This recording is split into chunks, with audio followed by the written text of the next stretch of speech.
All right, I think we are live now.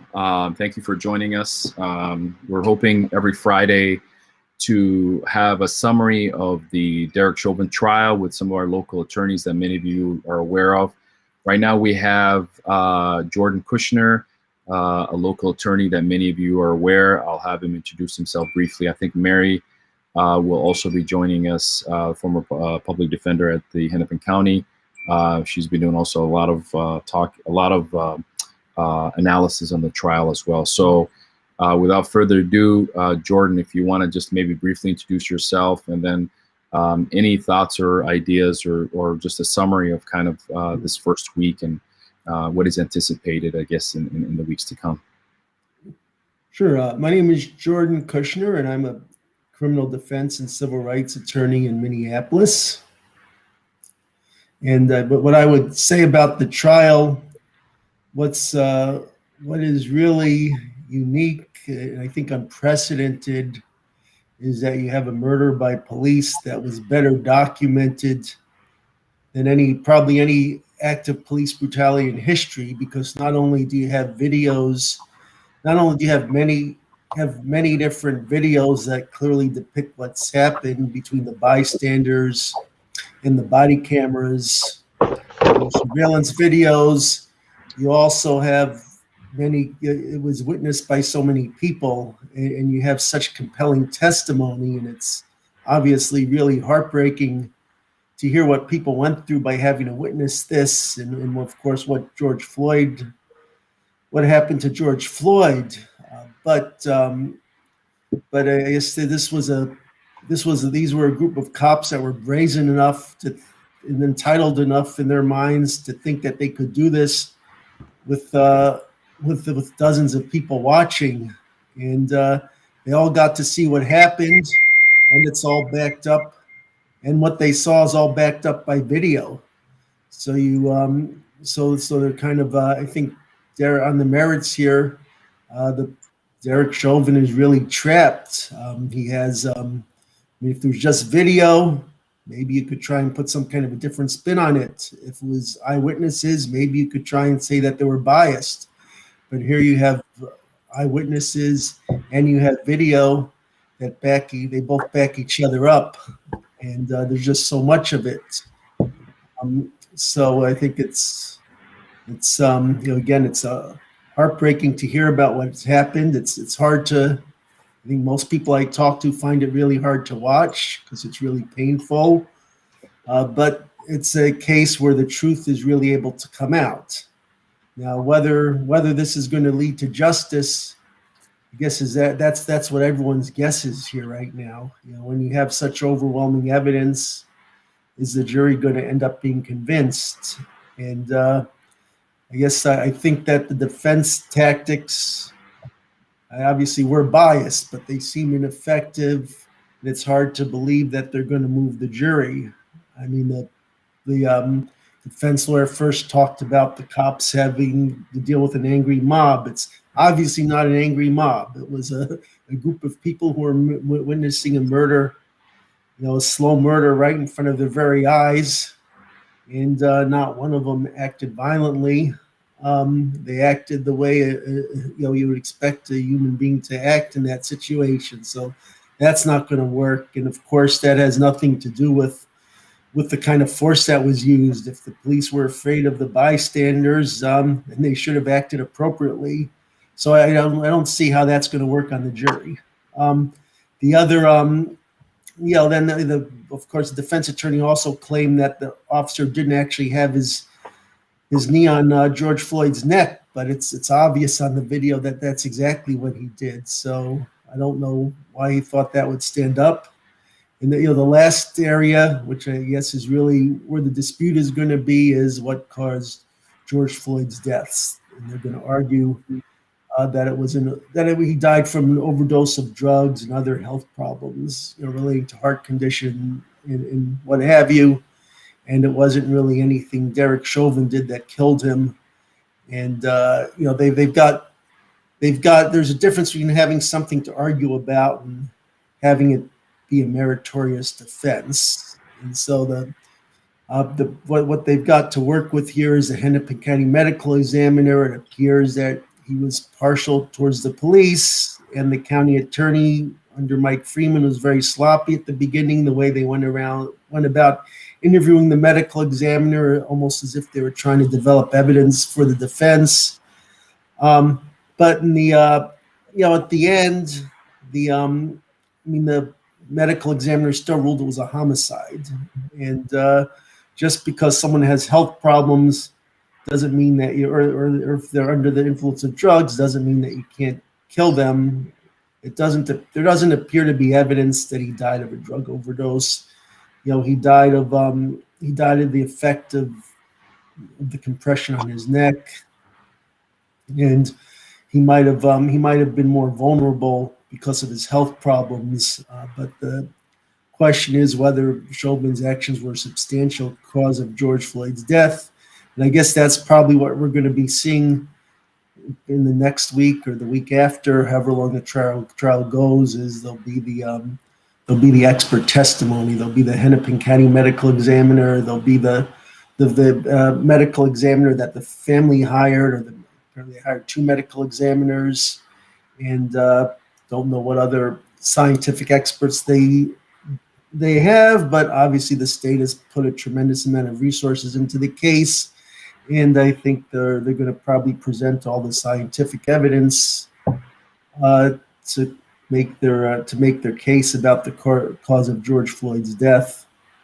And so I haven't seen that evidence yet, so I can only go on what I've read in the paper.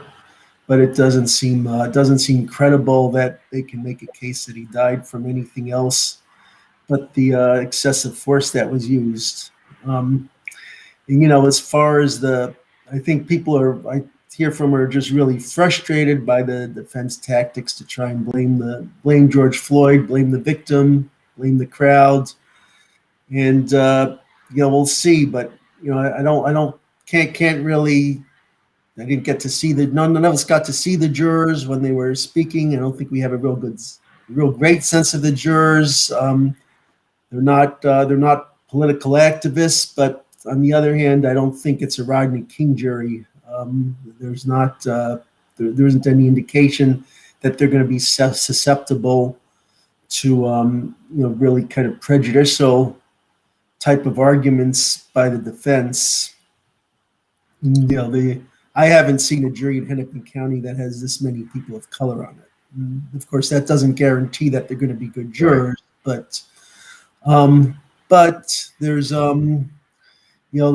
more indication. At least some of them are going to be sensitive to these issues. So I think that's hopeful here. No, thanks for that analysis, and I think it's spot on. Just watching all of the different evidence come in, but also just the testimony as well from all the folks that came in. So I wanted to give a chance to Mary Moriarty. Most of you know, longtime public defender here in Hennepin County, has been doing a great job on analyzing this case. Mary, what are your thoughts on kind of this week, and that I guess some of us average folks who are not attorneys are just following the kind of the testimony. But what is the prosecutor trying to do at this moment?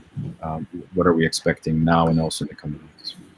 Yeah, I think the prosecution has had a great week, even better than I could have imagined, actually. And part of that is because of some of the mistakes that the defense lawyer has made. The state did a really good job in its opening talking about kind of juxtaposing what MPD is supposed to be with pictures of what Chauvin was doing. They showed the video, which I think was really emotional for people. And then they introduced us to those bystanders that we've all kind of probably noticed in the background, but we didn't know who they were.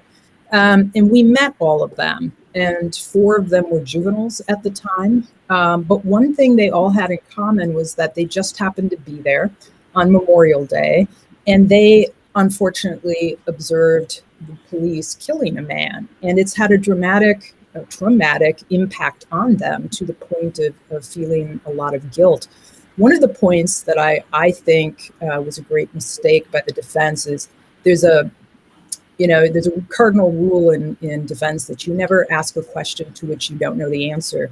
And when Darnella, the young woman who took the video, was on the stand, the defense said to her, you took the video, you posted the video, it went viral. And then he said, it changed your life. And he just left that hanging there.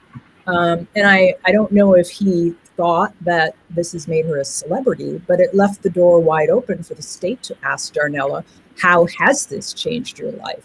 And that is the only reason we heard her explain that she often prays to George Floyd and apologizes for her not being able to help more. So there have been some self-inflicted injuries by the defense this week. The prosecution has had a number of victories today and yesterday. They had two high-ranking police officers, a sergeant and a lieutenant. Both were allowed to offer their opinions that Chauvin's use of force was excessive. And that was major because it comes from two extremely experienced officers from MPD, not an outside expert. But they both took a look at what Chauvin did and found it to be excessive. We also know from Chauvin's supervisor that he was not truthful when asked about the type of force that he used. We also know from the paramedics that in lay person's terms, when they arrived and they saw the three officers sitting on top of George Floyd, he was essentially dead. He had no pulse, his heart was not beating, didn't have any electrical action.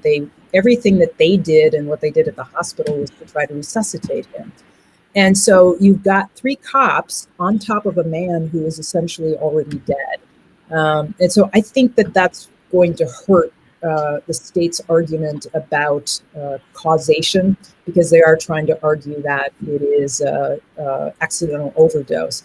I think they made a big mistake in their opening by talking about or characterizing this unruly mob that was interfering with the police officers' ability to care for George Floyd. And when I heard that, I thought, which mob was that? And I went back and I looked at the video and I couldn't figure out what they were talking about. And it was clear that they were talking about the bystanders. But the problem with that is we've met them all. We know them all. We know why they were there. They were not threatening in any way. And I kind of thought that the defense would let that go. But instead, they doubled down on it yesterday when they were cross-examining Sergeant Ploger about the fact that you should be able to look out for your safety before you deal with a medical emergency. And the analogy he gave was if people are firing shots at you. And that allowed the state to say, none of the bystanders were shooting at the officers, right? And he was able to say no. So I think there was a lot of progress made this week on use of force being inappropriate. The emotional aspect of it was huge. Next week, I expect to see more use of force experts, and then we'll start getting into the medical testimony. I will say, I know Dr. Baker very well, and there was nothing wrong with his report. It was how the county attorney's office chose to cherry pick certain aspects of it and put them out there without any context whatsoever. And so I think the state's job is to really break it down with him and walk through what he meant by each thing he said. He's an excellent medical examiner. He's a great witness. And so I would expect jurors to be very clear about the fact that even though George Floyd had what could have been a lethal amount of fentanyl for some people in his system, that is not what killed him. It may have made death come more quickly, which I think is Baker's opinion, along with his heart condition, but that was not the cause of his death. Absolutely, absolutely. And just to bring us back together, one of the things that we kept hearing, obviously now the prosecution is building this case at this moment, is, you have a an off-duty fighter who requests to check his pulse. And my understanding is that she would have been at that moment the most seasoned, person there. So I want to thank Mary. I know you have to jump on. We really appreciate your time, and we'll connect with you. We look forward to having you in our next weekly election. No problem. I know you have to get out there and keep talking about the trial, so we appreciate that. Thank you. Thank you. Jordan, can you, I guess one of the things that all of us are trying to figure out at this moment is that we're all trying to figure out which ways we could analyzed, but it just, for many of us, we've been traumatized by the videos. We've been traumatized by everything that's been happening and the eyewitness. And then every person that's coming in now, is literally today, I believe one of the sergeants or the senior person talking about having somebody in a prone position that way and having a knee is something he's never done and something that should never happen. And the fact that obviously in this case now 9 minutes and 29 seconds. So this idea of beyond reasonable doubt, I mean, why would the jury in this moment right now, with all this evidence, even have any additional doubt outside of the fact that, it wasn't just these bystanders.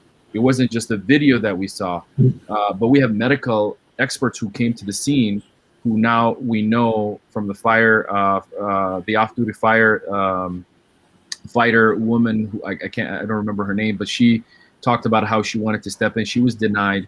And then the paramedics yesterday clarifying that unfortunately George Floyd was dead before they even picked him up and put him in the ambulance. Yeah, I agree. It looks what we saw was overwhelming in every aspect. And so if they keep this up, it doesn't look like there's room for for the jury to go otherwise. And so we've seen the first week, and we don't know if it's going to go the same way the whole time. But it looks like all the bases are covered, and it's just so obvious what he did, what was done, and there's so much evidence of it that it looks really overwhelming at this point.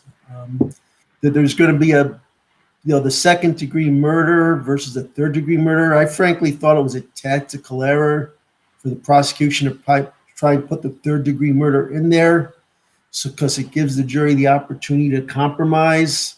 And the thinking is, well, the penalties are similar, but the problem is it's unclear that this third degree murder law is unclear right now as to what the law is, and the Minnesota Supreme Court is probably going to review it. So if he were to get convicted of third degree murder and not second degree murder, and then the Minnesota Supreme Court says that charge doesn't apply if it's directed against a specific person, which a lot of people think is the case, then he's left without a murder conviction. So I mean, that's something I could see going wrong in all of this. But with how overwhelming the evidence is, I don't see how he gets off of second degree murder. It just doesn't seem like a close call. That means that you have to do something. It means you didn't intend to kill him, but you did something that could kill him. And there's just so much evidence that when you choke someone, when you put your knee in his neck, like Mary already talked about, the two high-ranking Minneapolis police officers said that's what happens. So how do you get around that? I don't see it. I guess one question is Chauvin going to testify, and what's he going to say? So that's something we thought about too. Like, what in this case, it's highly unlikely for him to testify, because then he's going to have to answer to the prosecution's questions for days on, what were you thinking here? What were you thinking at the minute mark 1? Why were you doing at minute mark 2? Why were you have your knee on minute mark 3? I mean, technically, and then also the other cases involving all the other incidents that he was involved in. Right. Yeah, I think I think the last 6 or 7 people that he's been involved in some sort of a deadly force incidents where I think there's 5 victims and 1 survived. Albeit that I think one of them was a crash that killed 3 people. But so you think that he will not testify, or more than likely he will not sit in the witness? Well, if I were the prosecution, I would love to have him on the stand.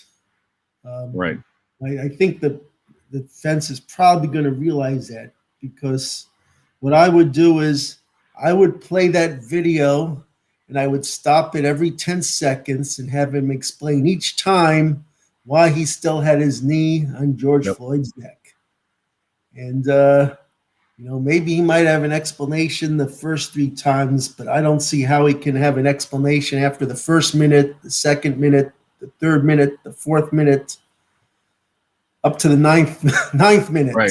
So, I think he could just, the cross-examination could be so withering, and so far the prosecution seems to have this combined skills, so they know what to do, and I think it would be excruciating for him to have to explain what he did. And then there's also, he's got to answer to all his past misconduct. He's got to answer to the fact that he lied to his supervisor about not putting his knee on his neck. And then he's, I think he'd be, putting all the nails in his coffin if he testified. And so I don't see that, so I guess the only reason the defense attorney might, recommend he testify is if he's just so desperate. They just look like they're so nailed that's his only way out. But right. Yeah, I think he's going to end up not testifying, and they're going to just try and make the arguments that they put out from the beginning. And so far, I don't think there's any basis for making him fly. What they'd have to hope for is that there's just one jury on there that sympathizes with the police, or maybe two who just don't want to convict a cop, and they can hold the rest of the jury out. Right. Michelle, I think it was part of our coalition. She said that it seems to be that the 3 pillar of defense would be George Floyd's medical condition, obviously the unruly crowd, and the Chauvin was following policy in his training. She mentions, I think the first 2 defenses have been dealt with. What about the third? Yeah, the third one is I forgot that one. So it's good to point that out. And that was something the defense attorney argued, and I don't think that's going to go anywhere. He just had a sergeant and a lieutenant say that there was no way to justify that. So, the Minneapolis Police Department policies on this issue as in many issues, were inadequate. On this matter, was inadequate. And I don't think they clearly prohibited choking, but they also have obvious general guidelines about that you're only allowed to use the force that's necessary.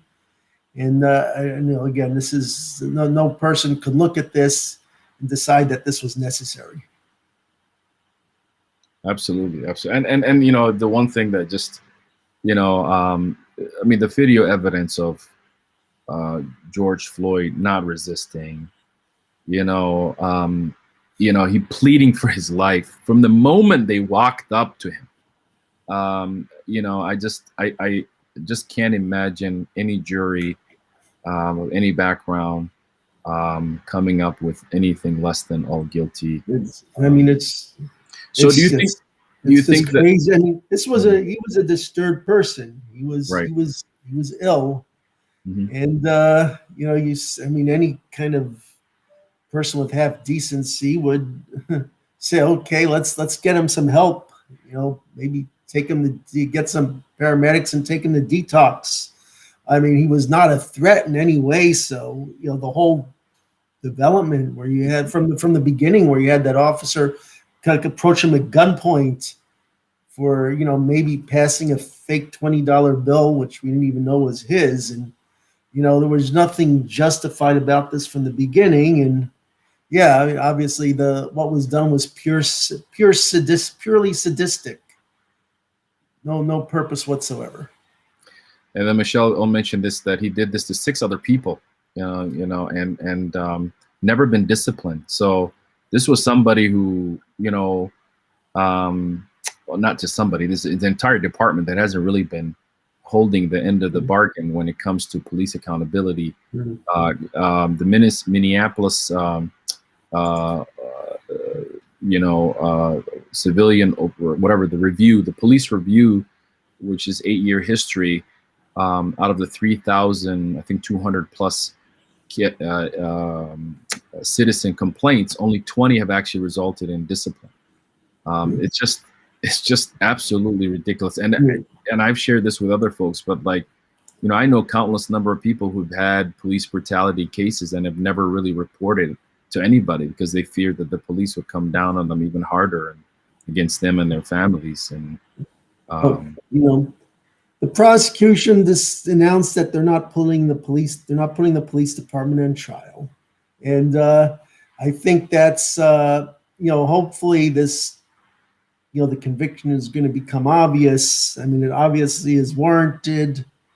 So yeah, I think it's essential for the community to go after to take on the police department. That this is, if George Floyd get convicted, that doesn't solve the problem because he's responsible for his actions, but Derek Chauvin could not have existed. I mean, what he couldn't have existed as a police officer, and he couldn't have done what he did if the police department was run, 1/10 properly. I mean, he was a product of the police culture. Someone doesn't.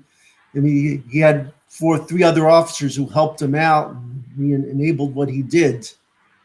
This is a rotten police department that he's functioning in, and that has to be attacked. Otherwise, it's going to happen again.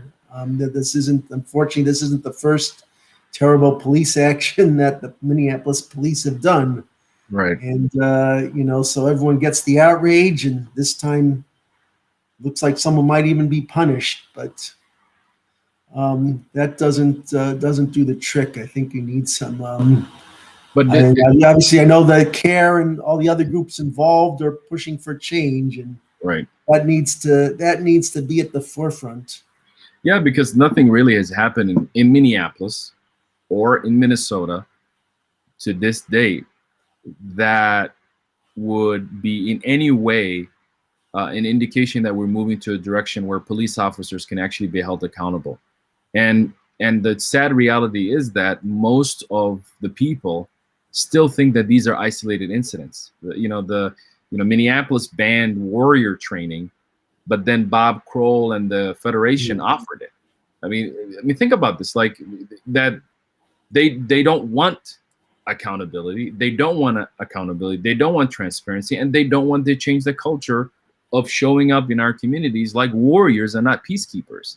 I mean, think about that. I mean, that's like, this is the reality of this police department. So I actually think that, I know the prosecution doesn't want to create the fact that Minneapolis Police Department is not on trial, but they are on trial here, because here's not one rogue officer in the middle of the night who shot somebody randomly, right? This is 4 officers with an entire department. If one officer was wrong, at least the other officer should have fixed them. And if 2 officers are wrong, at least the third one should have stepped in. And if 3 officers are doing something horrible, at least the 4th one. And in this case, there was also a 5th one, I believe, a park police officer who was, I don't know what he was doing, but it's just the unfortunate reality of the kind of culture, as you mentioned, too. So the prosecution is not going to go into that. Maybe they will do that a little bit more in the other 3 officers that are going to be brought to trial in August. But can you, I guess, as we kind of wrap up, can you kind of go back again and maybe mention a little bit of what is the jury's instructions for the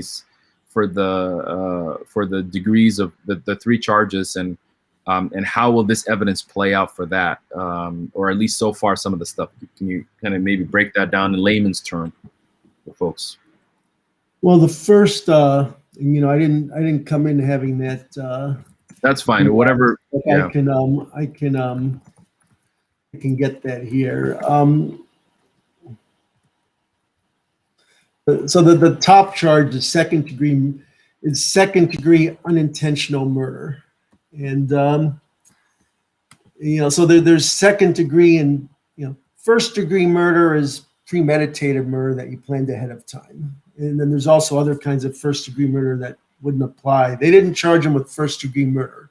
I think an argument could have made that, maybe, I don't think he went in there intending to kill George Floyd, but they could have possibly made an argument that at some point in there, when he didn't let up, he formed an intent to kill him. I could see that be a stretch, but so he's not charged with first degree murder.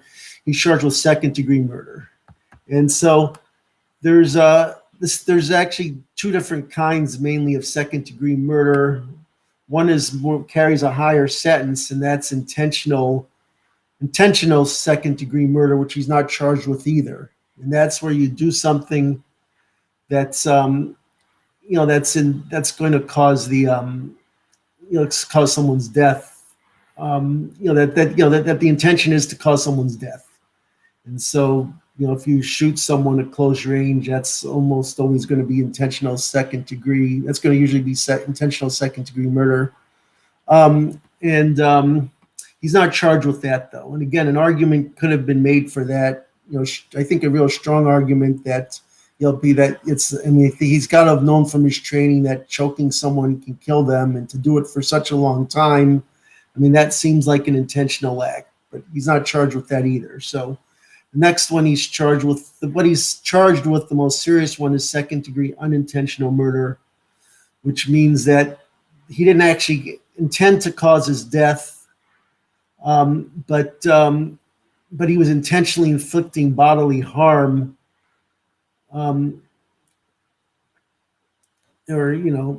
he's committing another felony. He's committing another felony offense or attempting to commit bodily harm, and so that's what he's doing here. So it's what they've got to show is that that's like a felony assault. It's something that can cause serious, substantial bodily injury. So,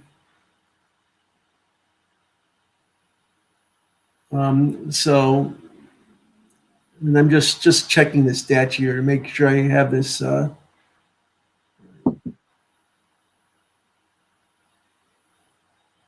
Yeah, so that's what it's at. So they've got to prove that the assault he committed was actually a felony type assault. And, that's something that the defense can make arguments against. Well, he was just restraining him; he wasn't actually right.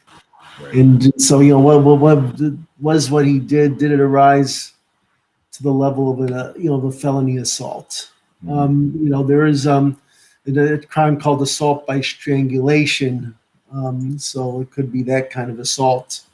And so I think we're going to have to see what the prosecution's theory is on that. I think there are some solid theories for it. We'll have to see how they phrase it. But murder in the third degree, and that's the one I talked about, which they weren't going to. The judge didn't think that applied, and it's we're still not sure if it's.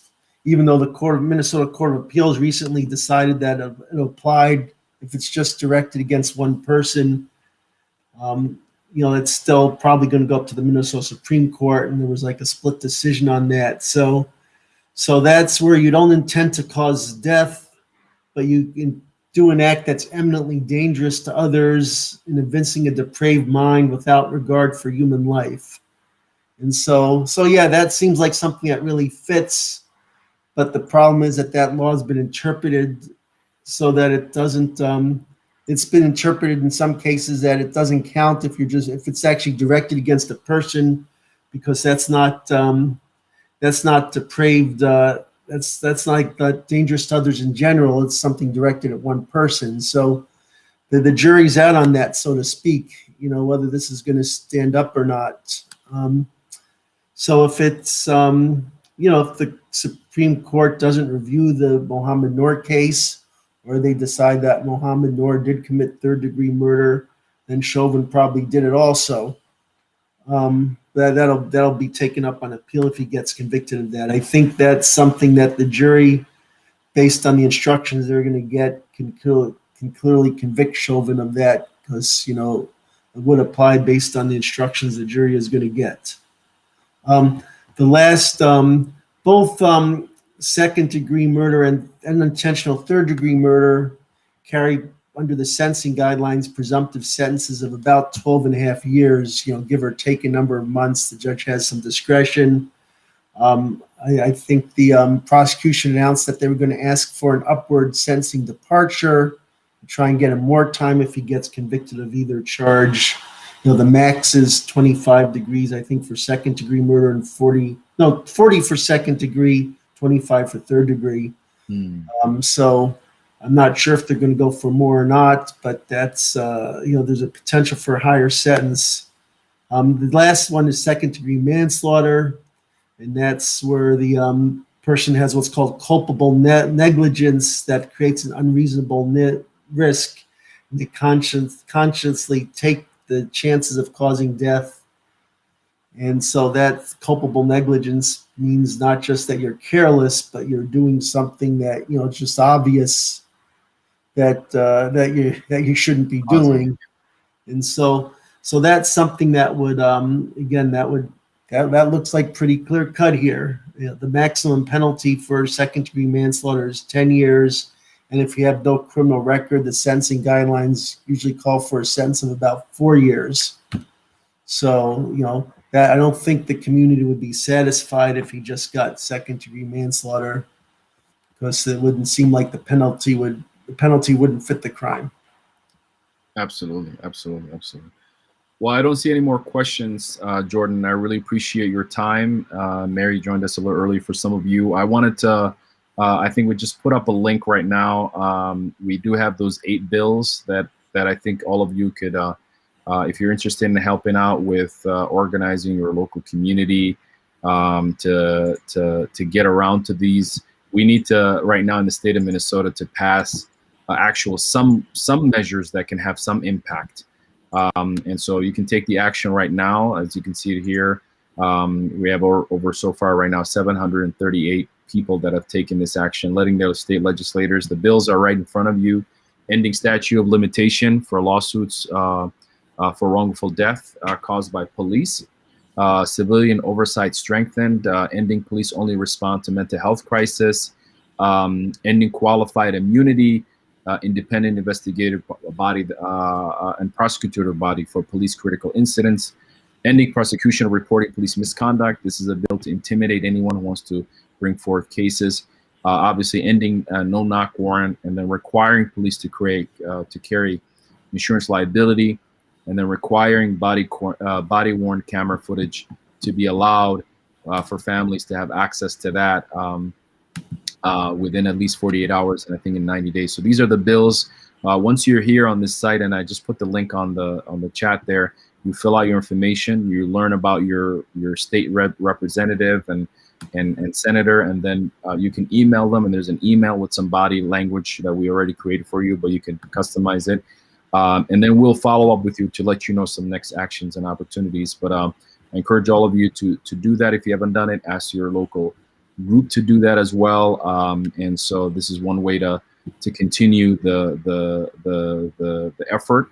Again, I want to thank Jordan. Thank you so much, Jordan, for joining us. This case and this trial is heavy for a lot of us, and so really glad to just get a little bit of the analysis, since many people may not get a chance to get all of that information. So thank you so much. There is an action today I think on the St. Paul, so hopefully some of you can get out there if you're already out there. Thank you so much, Jordan. Okay, thanks for having me. All right, that ends our program. Thank you guys for joining us. Please share and continue to be alert and continue the fight.